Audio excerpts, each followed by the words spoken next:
Warning, this episode contains brain food that will lead to improved emotional and social intelligence.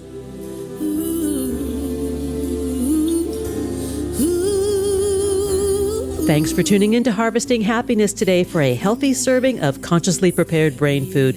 This is Lisa Cypers-Kamen, your host. For more than 13 years, I've been handcrafting these sound ideas for better well-being. Each week, I love spotlighting diverse thinkers and doers who are contemporary trendsetters and change agents, devoting their lives to creating a better world in which to live. I invite you to listen up and change the way you think about human happiness. Our award-winning content is fresh, optimistic, and purpose-driven media that promotes well-being from the inside out. Alrighty then, let's dive in. This episode offers psychosocial education designed to inspire and motivate our listeners. The information provided does not constitute a therapeutic relationship nor a substitute for professional mental health care. If you are experiencing a mental health crisis, call 911, go to your nearest emergency room, or for listeners in the United States, text 988 for the National Suicide and Crisis Lifeline. Good morning, good afternoon, and good evening, wherever you are. Thanks for joining me on today's show, where we will be unveiling narcissism, navigating relationships with self-absorbed personalities. My guest today is Dr. Karyl McBride. She is a licensed marriage and family therapist with more than 40 years' experience. She specializes in treating clients with dysfunctional family issues. Dr. McBride focuses her research, writing, and clinical practice on the topic of narcissism and its debilitating effects on relationships. She has treated many adult children of narcissistic parents in her private practice. She trains trainers around the world and has conducted several workshops for adult children with parental narcissism.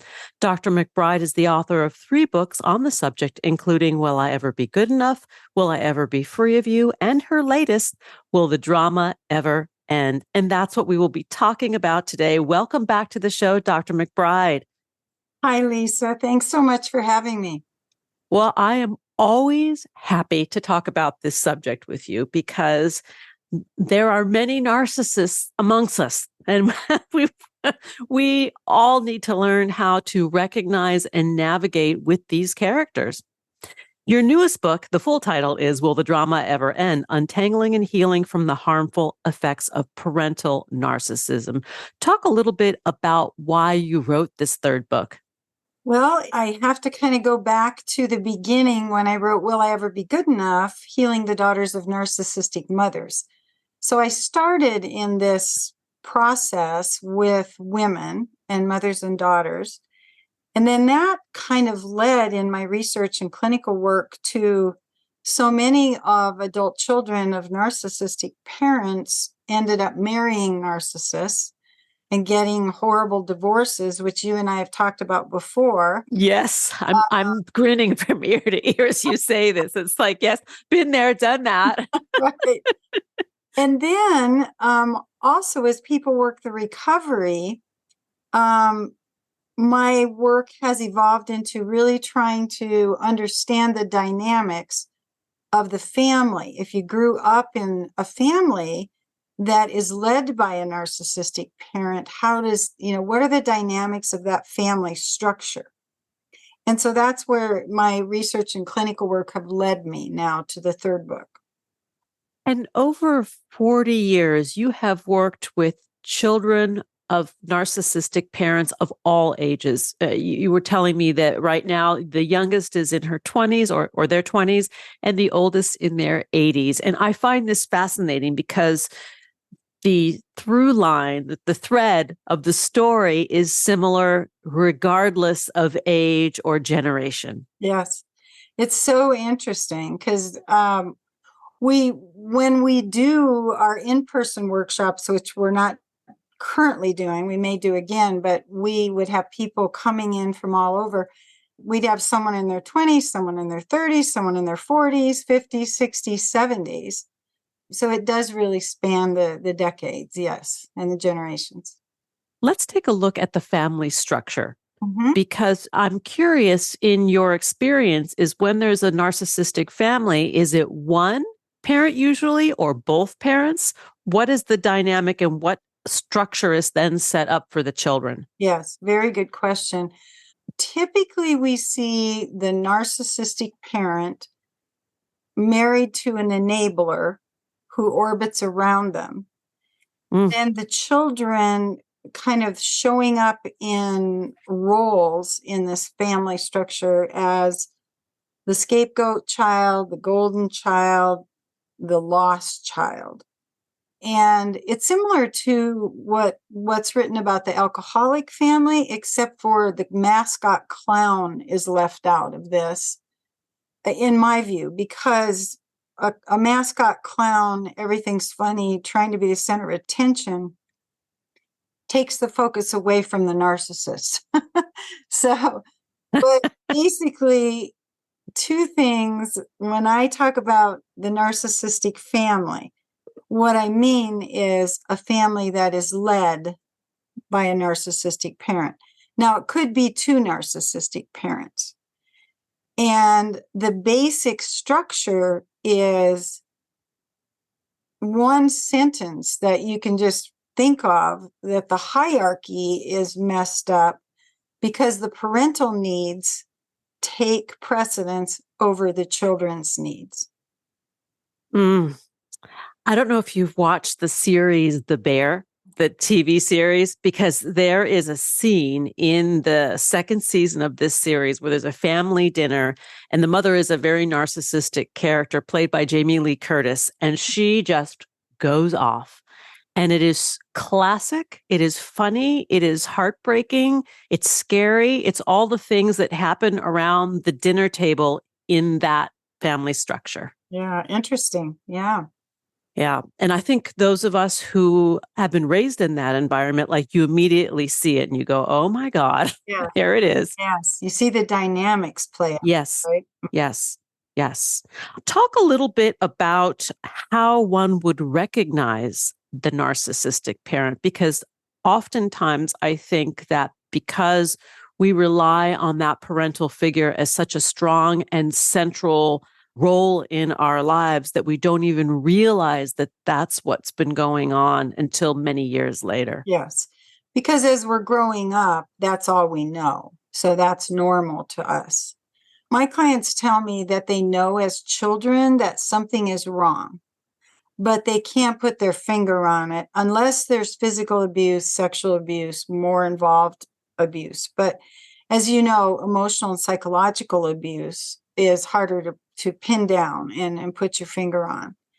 But the children will feel that they will know that they're not being seen, they're not being heard, they're not being emotionally tuned into. They'll know that there's not empathy. You know, they may not be able to call it that, but they can feel that there's a lack of empathy. And as we were chatting about earlier, there are traits about narcissism that are annoying, but are ones that aren't as troublesome. You know, for instance, the boastful, arrogant, talk about myself, all about me, that kind of person, you know, you may want to stay away from. But the really damaging pieces of narcissism are they're very entitled. So they put themselves above everyone else. They expect favorable treatment always. The lack of empathy is just huge. The inability to emotionally tune into their children. Their exploitation. They exploit others to meet their own ends. And then a very weird dynamic that takes people in therapy a long time to really understand is their jealousy. Like their jealousy of their children, which is such a bizarre concept if you're a parent out there, you know, because typically we want everything for our children, you know, better. Yes. Better than we had. Yes. Right. Yeah. So I think what's sort of understood in the general public right now about narcissism isn't a full picture. Because when you hear people talk about narcissism, they think about the arrogant, boastful, all about me person. And it's much deeper and much more harmful, which is why I wrote this book, than that picture is. Talk a little bit about the subtlety, because the person who is arrogant and boastful, you can sort of tap into it and recognize the narcissism, be avoidant of it if you're not interested in it. But some of these other types are much more clever and subtle and manipulative and toxic in their approach, and they are unaware of their behaviors, which I find the most scary part of it. It is scary. And part of that is because typically narcissists will act like and say they're very happy people and everything's wonderful, and the perfect image of everything is so important to them. But they actually have a very fragile ego and are self-loathing. And so they end up projecting. They don't face and embrace and deal with their own feelings. So those feelings get projected onto other people. And that's where a lot of times, if you're a partner of a narcissist or you're a child of a narcissist, you begin to realize that there are these things coming to you from out of the blue that you don't even know where they came from, because they have nothing to do with you. They have everything to do with what's going on with the narcissist at the moment. And the sense of having to gas off that those big feelings need to go somewhere because they can't be expressed in a healthy way. Yes. Yeah. It's very, very unsettling. Talk a little bit about, in Will the Drama Ever End? What is the hope, the best hope that a child of a narcissistic parent can have about their own healing? I mean, I'm very hopeful that we can be healed. In your research and in working with your clients for decades, what's the trajectory of the path that you've witnessed? Yes, I think it's so important for people to know that there's hope, there's recovery, that recovery is phenomenal. It takes time, though. And I think if I were to really want to let people know that, this isn't the form of recovery that you just walk in and tell your story and you're done and you're better, because you end up having PTSD, complex PTSD from growing up in this kind of dysfunctional family. So there's recovery work to do. But when it's done and the important aspects of it are done, you really are a different person.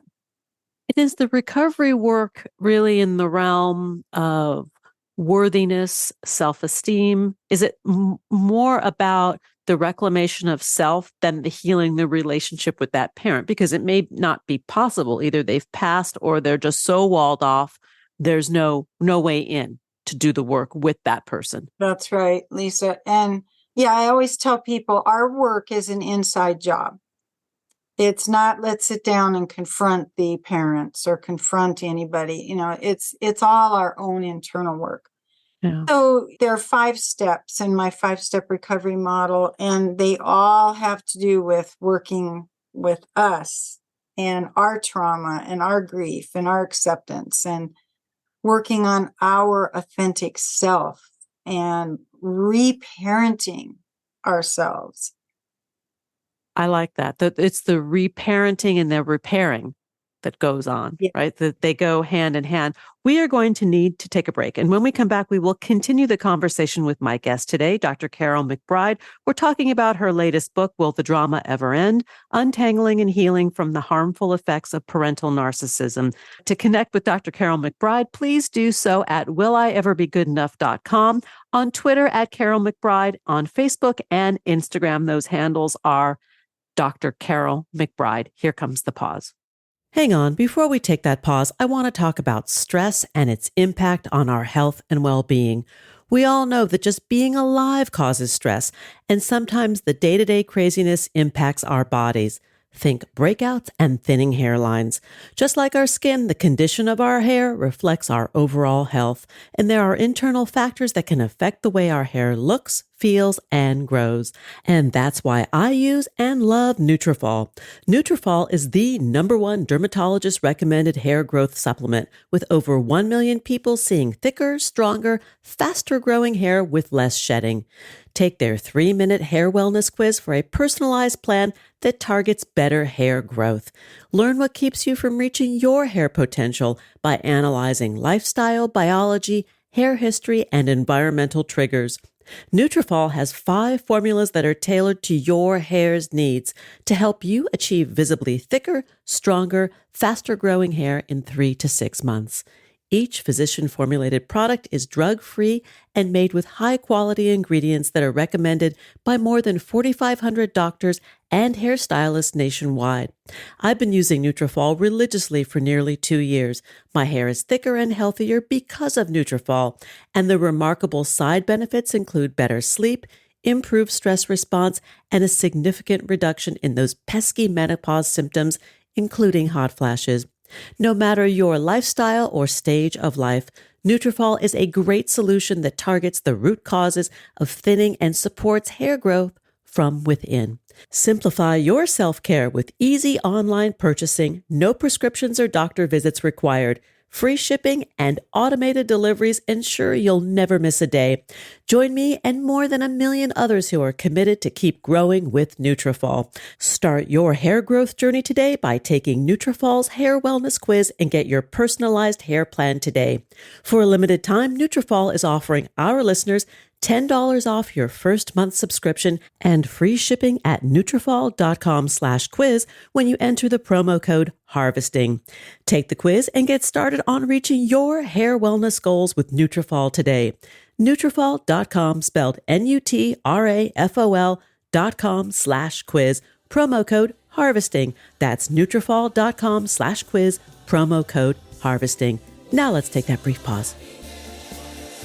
Each day, we have the intellectual freedom to be happy or the liberty to be miserable, regardless of external circumstance. If you or someone you know is struggling with mental health, seek support because good psychological health is vital in the achievement of a happy and satisfying life. Visit harvestinghappiness.com for psychosocial educational resources to boost emotional and social intelligence. Like what you hear on Harvesting Happiness? Sharing is caring. Pay it forward by spreading the word to your community and through social media. Subscribe, listen, and share hundreds of downloadable episodes from wherever you get your podcasts. Connect with and follow us on most social media channels. And we're back, continuing the conversation with my guest today, Dr. Karyl McBride. We're talking about unveiling narcissism, navigating relationships with self-absorbed personalities.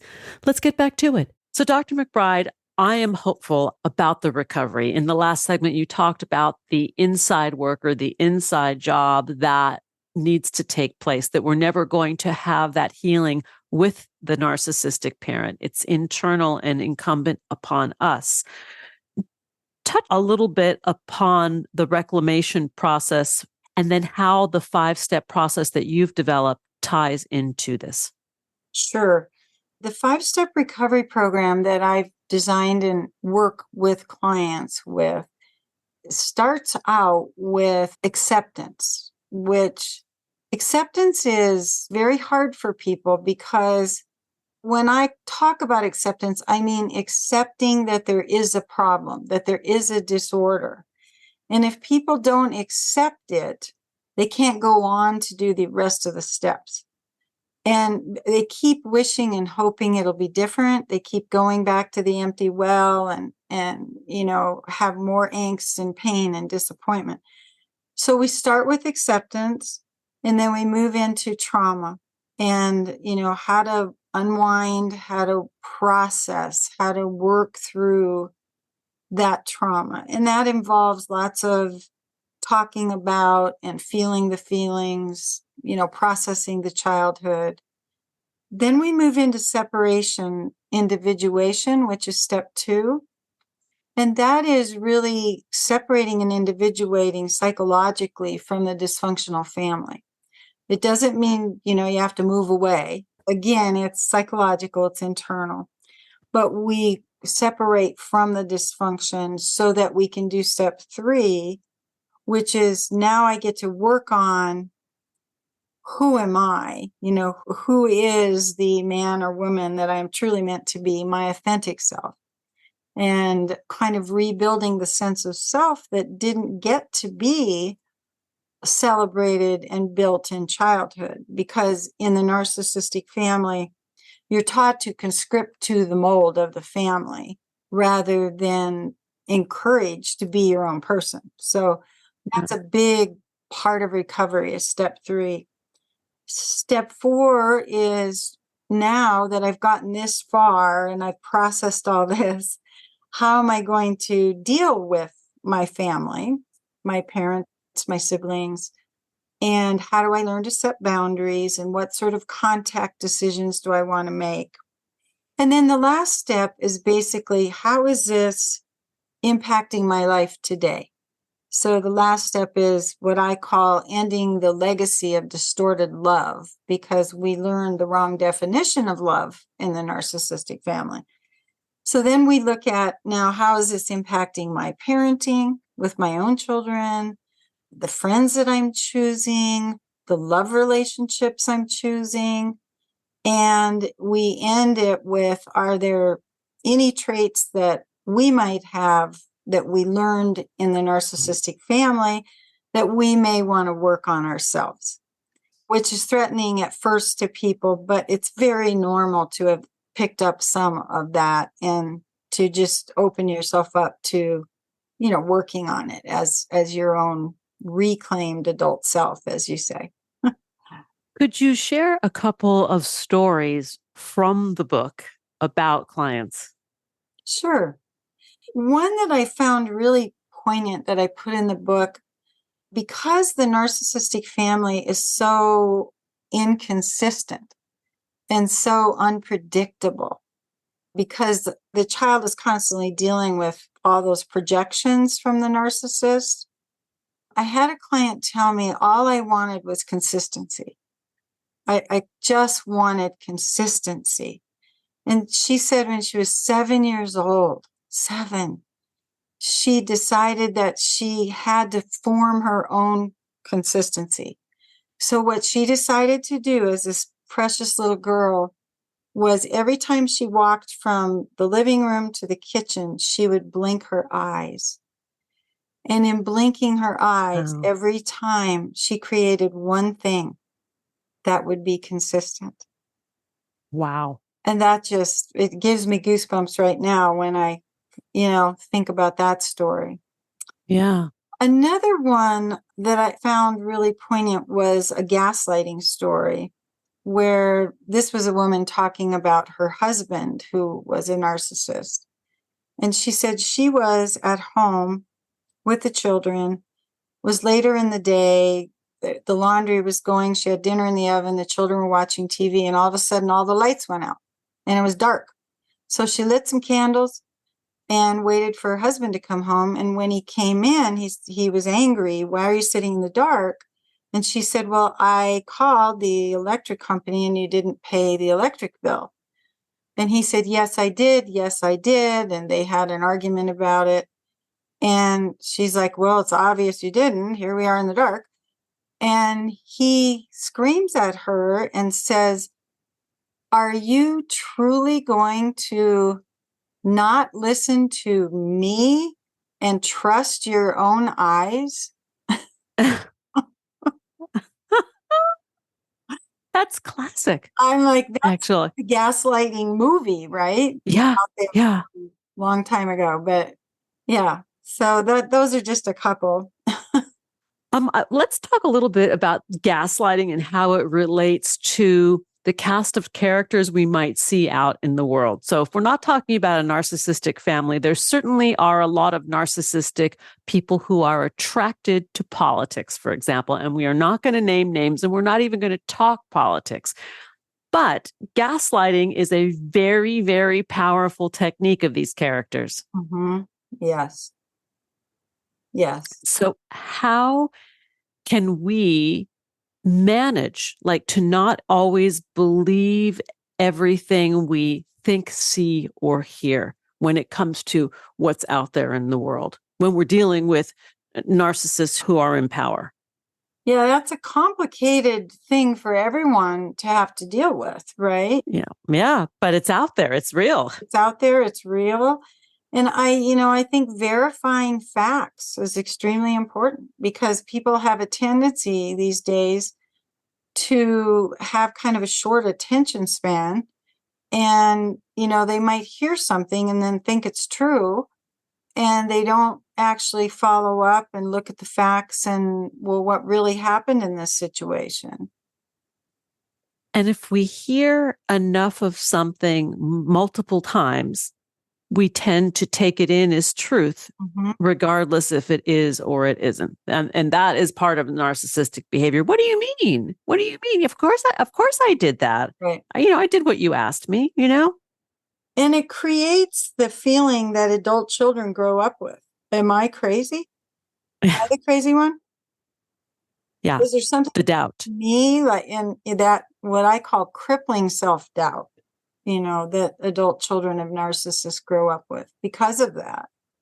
Would you say that part of what feeds the narcissist is the underlying, well, we know it's low self-esteem and low self-worth, but that the bully becomes louder and bolder in their behavior. And then if they're called out on it, they become the victim. Yes. And also there's something called the narcissistic injury that when the narcissist becomes confronted, feels they're going to lose something, feels they're going to be abandoned, or you're not going to believe them or like them anymore, they get what's called the narcissistic injury, and that's when they turn to revenge and, really mean, ugly behavior, which that's why some of these divorces from a narcissist are just so painful and awful, particularly when there are children involved. It's a very complicated subject, one that I think we need to keep talking about because there are enough of them out in the world. And like you said, it knows no generational boundary. Right. Before we go, I'd love for you to talk a little bit about the patient that you have, the client that you have who's in their 80s, because I find the fact that they want to do this work at that point in their lives so commendable and so brave. Yeah. Now, she's been a client for a while, but just believing, hanging on to hope and wanting to just maintain her recovery and making sure that, she's really taking good care of herself psychologically and emotionally. And yes, I highly commend her work as a client and her desire to, just want to be as healthy as she can. And her reasons are for my grandchildren. Yes. I mean, for herself too. Yes. But to be a model of good behavior, of good mental and soulful health. Yes. Yeah. Yeah. That's beautiful. I love your work. I have read your books. I will be reading this one as well. I've just dived into it. We're talking today with Dr. Karyl McBride. You can learn more about Dr. McBride's work at willieverbegoodenough.com. You can find her on Twitter at Karyl McBride and on Facebook as well as Instagram at Dr. Karyl McBride. And Karyl is with a K, Karyl. Dr. McBride, as always, thank you for taking part of your day and sharing your incredible wisdom with me and our listeners on this very important topic. Thanks again for having me, Lisa. I've enjoyed it. Pleasure. Thanks for joining us on Harvesting Happiness today. This is Lisa Cypers-Kamen on behalf of my guest, Dr. Karyl McBride, wishing you kind thoughts, kinder words, and the kindest of actions. Until next time, remember, happiness is an inside job. Happiness is your inside job. Please go out and rock your day and remember to be kind to one another. Want to take a deeper dive into sound ideas for better well-being? Check out our new bonus edition content, More Mental Fitness by Harvesting Happiness, available exclusively on Medium and Substack. Keep harvesting your own happiness anytime, anywhere from the comfort of wherever you are. Subscribe, listen, and share hundreds of downloadable episodes from wherever you get your podcasts. Connect with and follow us on most social media channels. To learn more about lifestyle management and mental fitness consulting services, please visit harvestinghappiness.com. Harvesting Happiness and More Mental Fitness are produced by me, Lisa Cypers-Kamen, Andrea Mengele, Robin Boyd, Andrea Daly, and the awesome team at Podfly Productions, including Eric Begay, Kimberly Beck, and Alec Guess, in collaboration with TogiNet Radio, KBUU, RadioMalibu.net, and is available on PRX, the Public Radio Exchange.